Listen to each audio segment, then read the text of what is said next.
Takulandirani pano pa Malawi Live Today.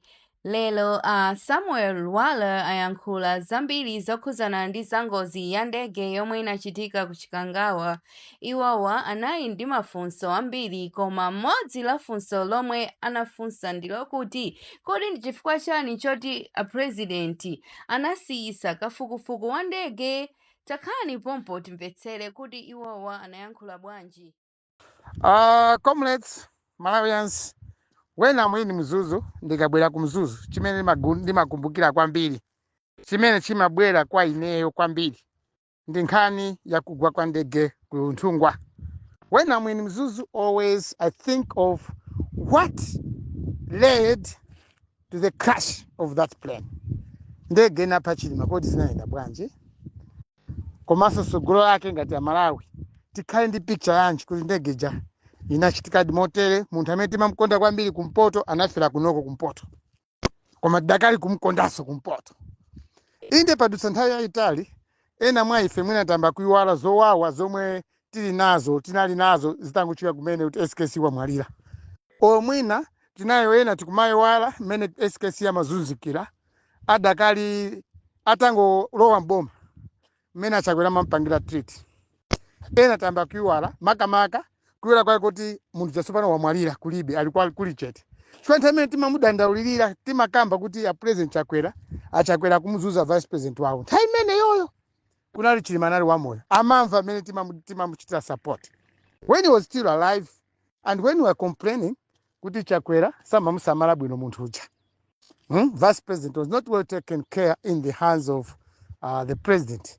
Nthawi imene ija kukhala ngati kuti ambiri mwayiwala. That man really suffered, to be honest. Akulu aja anavutikatu. Chakwera lile tortured that man.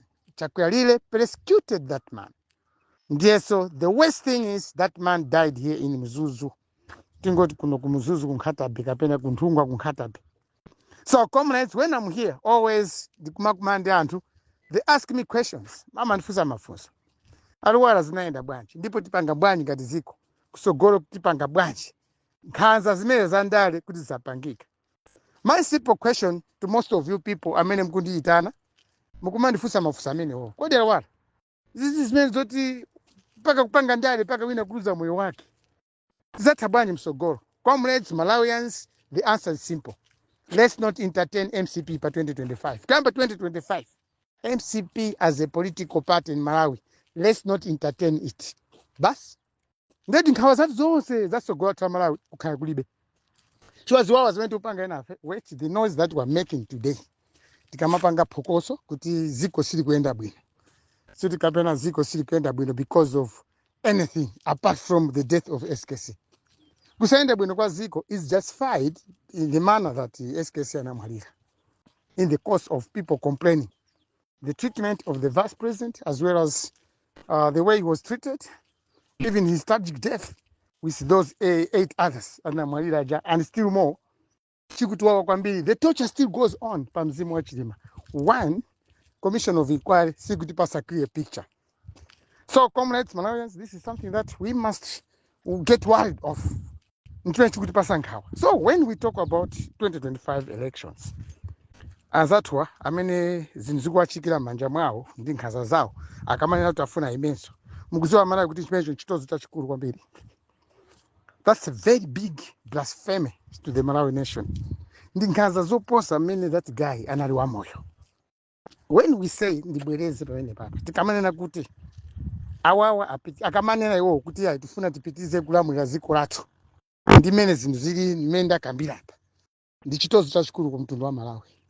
That means Malawi chimene tikukonda ife sitikukonda moyo wa munthu, sitikukonda moyo wa munthu koma tikukonda moyo wa ndale.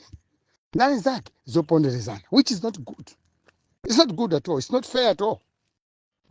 So ina mkamati MCP, even tikamona magamo ta MCP akamaenda kumaika maspika, boma ndilo mweli, boma ndiwene ndio mweli. Do you know that it's really painful when we see such type of things? Munthu wathu anamwalira timamkonda and anzatu akulephera kupanga commission of inquiry yomveka bwinobwino and kumachita kuwapusha to make a commission of inquiry kwa munthu ofunikira yemwe akudziwa kuti amalawi ambiri amamkonda ndipo kamati iwo azawina zisankho amene atazawina above munthu amene iye. So comrades Malawians, it's really very painful kuti lero tizionanso MCP yomweja kumanena kuti ayi ifeyo tizayimabe, ifeyo tizayimabe, ifeyo muzativotere. Kodi Malawi tizavotera chani? Why are we going to vote for MCP back into government? Chifukwa chani? Ena aka Malawi ngati kuli nkhanza mwina bwanji ndale pa nkhanza pandale bwanji zingothera pomwe pa Chakwera apa pamene pa Chilima papa. Tione chabe maliro a Chilima kuti nkhanza za MCP zithere pa Chilima, imfa ya Chilima ndi anthu ena aitacha. Komanso nkhanza zimene zithe awa MCP asazoloweso mundale za democracy. Asapangenso nawo ndale zopikisana. Mpikisano wabwino umakhala bwino wina akakhala wamoyo. Kwa mpikisano mina kupanga ationesa azatha MCP ndi Chakwera. Aonesa mpikisano joti ndale mukhoza kuphana kuti wina wine. And that's not democracy. That's not democracy at all. There's no way we can cherish or celebrate such type of things. Kuti democracy yikumakhanga tikumabweresaso maliro, killing my competitors. So democracy is about competition, fair play competition. So comrades Malawians, what I can tell you is very simple. Ndili kumzuzu kuno makonsena anu ndikuamva bwino in the north kuti ayi alwala nkhani iyi ikutipwetekesa mutu maka anzathu akamati apitirizabe kutilamulira sizikukhala bwino inenso zikundiwawa ndisanama. Some of the people, you're coming to very good suggestions. One, you want nkhani ipite ku International Court of Justice. Ineyo I do agree with that.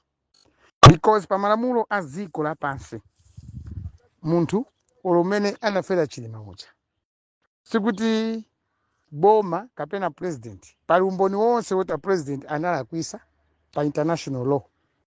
Pa international law a president athu analakwisa pakugwa pa ndege pacha chifukwa chimene anakisa kwambiri choti kwakwatengera ku International Court of Justice ndi ichichi chomwe ndimayembekeza kuti commission of inquiry mina ngati munali maloya mmene muja commission of inquiry yawo mukadakhala maloya anzeru, even the justice alide ngati anali anzeru kwambiri akanapanga interpret kugwa kwa ndege kuja in international law. What does the international law says? Ndikati kumusena Malawi kuli Red Cross Malawi ko Red Cross yimabwera kukakhala mwina ma natural disasters kapena anthu ena aluza moyo olupa nkhondo ena akavulala. Red Cross imakhala ndi njira yawo yotetezera anthu ovulala pa nkhondo pacha. Red Cross simayimisa nkhondo ayi anthu amamenyana komabe Red Cross wamenyedwa aja avulala aja Red Cross takes care of those people. Kapena ngati boma lasokonezeka kuli njala Red Cross imona pene pacha. There's no way Red Cross in the course of saving people basi mkulu wa Red Cross anene kuti sitipeleka chakudya sitithandiza anthu ovulala. Zimene zozo pa human rights, international human rights law palibe zimene zozo ndi kuphwanya lamulo. Ndi Chakwera anaphwanya lamulo pa investigation ya ndege first day on Monday. My investigations aja anasiyidwa pa njira. The president anaibwera poyera kunena kuti my investigations ayimisidwe pamene paja Malawi ni mlandu waukulu. Chifukwa ndapeka example ya Red Cross. Red Cross imathandiza ku nkhondo amapita kumweko. Msilikali akavutika amathandiza Red Cross. Nonse maona. Koma siungayimike Red Cross anthu akulira kapena anthu akufa kapena anthu akukayikidwa kuti ndege yagwa mwina ndimyo basi msogolo wa ziko achite declare kapena achite stop the searching of finding those people. Umene opa international law apapa Chakwera is a criminal. Pali umboni wonse mukukumbuka zimene zimayankhulidwa mboni wonse ulipo uta Chakwera anasisa kusecha kulepesa kusecha kwa Chakwera ndege usiku mene uja ndi mulandu ku International Court of Law. Ndene ndikamayankhula kuti kunoko ku Malawi my investigation sanapangike because kugwa kwa ndege ku Malawi kuno apanga interpret anthu osapita ku skulu sanaphunzira zofufuza ndege opita ku skulu koma saziwa za ndege. Mafumu majaji ndi even na president amene atuma anthu kuti afufuze ndege saziwa china chilichonse. Koma mulandu waukulu umene Chakwera ali nawo is a criminal. Chakwera is a criminal, I'm telling you Malawians. Ndipo ngati kuli otheka anthu amene mulipo olimba mtima ngamene kulimba mtima, let's take Chakwera to International Court of Law. tikawina mulandu umene uwu. Malamulo aziko chinthu chikachitika sumalesa anthu othandiza kufuna munthu kapena kufuna anthu amene afa pa ngozi chifukwa kuti kwada kulibe zimene zonse. Komanso on top of that ku Malawi Defense Force ndikukuwuzani lero ali kumpoto kusabwera kumpoto kuti ndimangoyankhula za nzeru zokhazokha. What happened is Malawi pali charter, United Nations charter, kumakhala ma peacekeeping missions. Asilikali athu amapita ku DRC kumene kuli maiko kumene kumakhala nkhondo, amakapanga chitetezo kukateteza anthu komanso kukatetezanso myoyo kapena property anthu. Suti kapena amakhala ni nthawi yopuma ayi. Akapita ku DRC asilikali athu amagwira ntchito 24 hours. Asilikali aku Malawi amagwira ntchito 24 hours kumaiko akunja kuma peacekeeping. Koma kumalawi kunoko president wathu yemwe amatuma anthu, commander in chief yemwe amatuma anthu ku DRC analamula kugwa kwa vice president ndege yogwa Malawi muno, anayamuna asilikali athu kusiya kusecha ndegeja just because kunada umene ndi mlandu.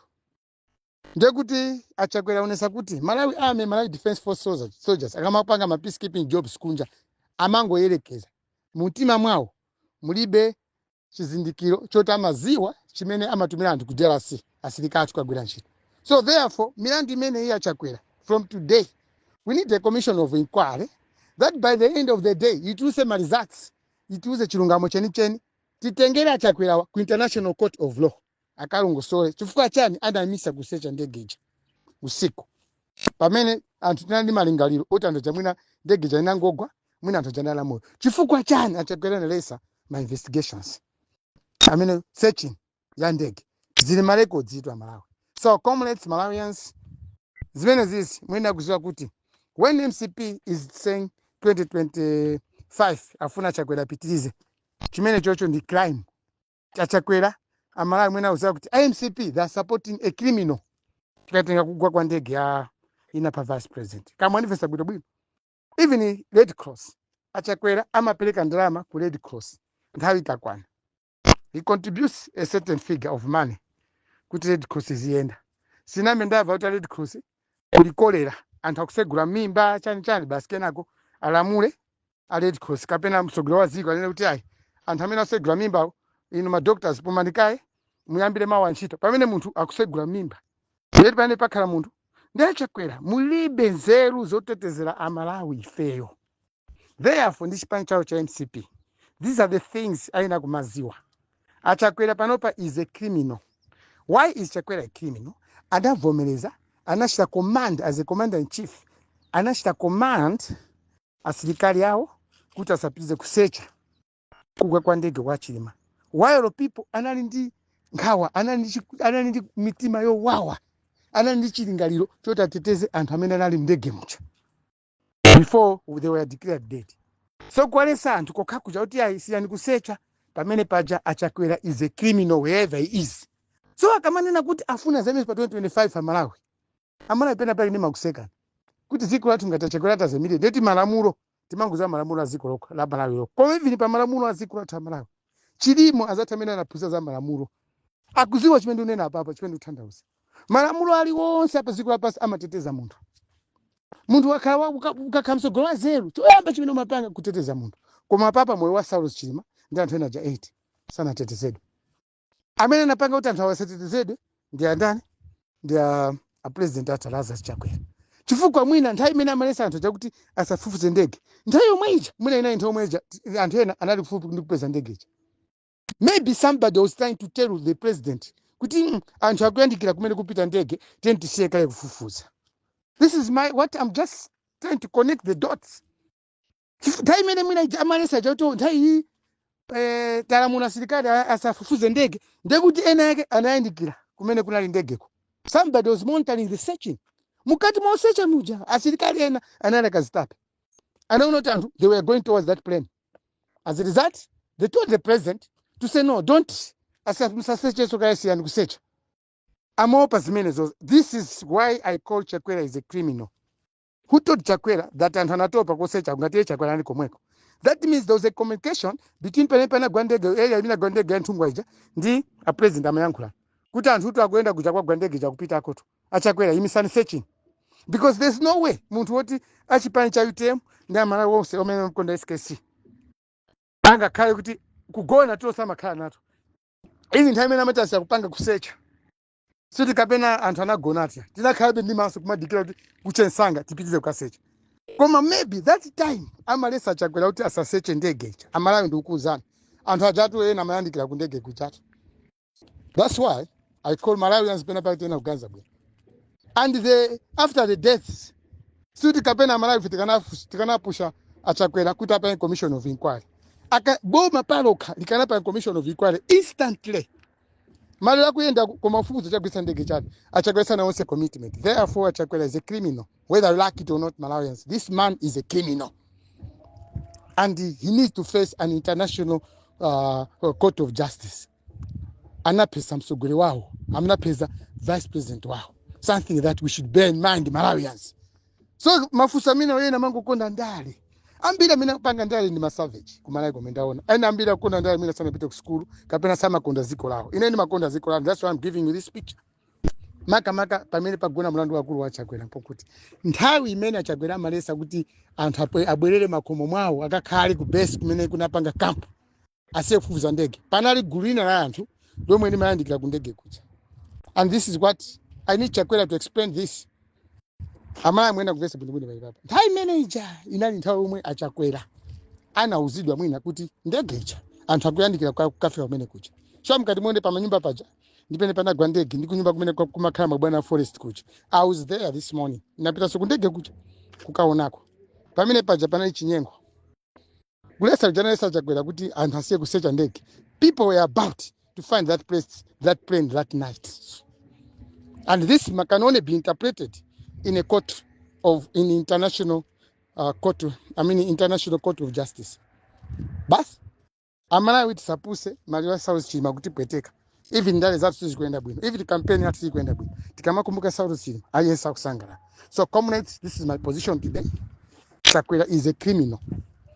Pora mulandu woyamba anapanga Chakwera ndokuti analamula kusecha anthu kuti ateteze moyo wa vice president. Chifukwa chani anapanga choncho?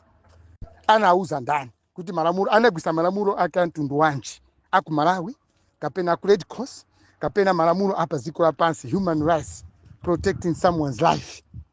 Anagwisa malamulo anja Chakwera mphamvu za mtundu wanji zoti wo anene napo mphamvu za yankhulira inde anagwisa bwino ntchito koma zolesa searching.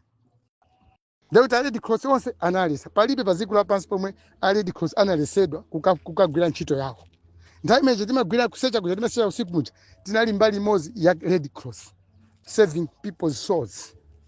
Tinalephera because Achakwera anayimika kusecha chifukwa chani. Amalawi zifusani, but what you have to know, NCP candidate one over 2025 is a criminal according to international law of court of justice. Chakwera is a criminal. Therefore, tenti samare. Do we need to have criminals in our race in this year 2025 September? Tufuna zimbalangondo, tufuna ndosa samara miwanzao. Ngati mezi nenda pa ndege paja. Zikomo and good morning.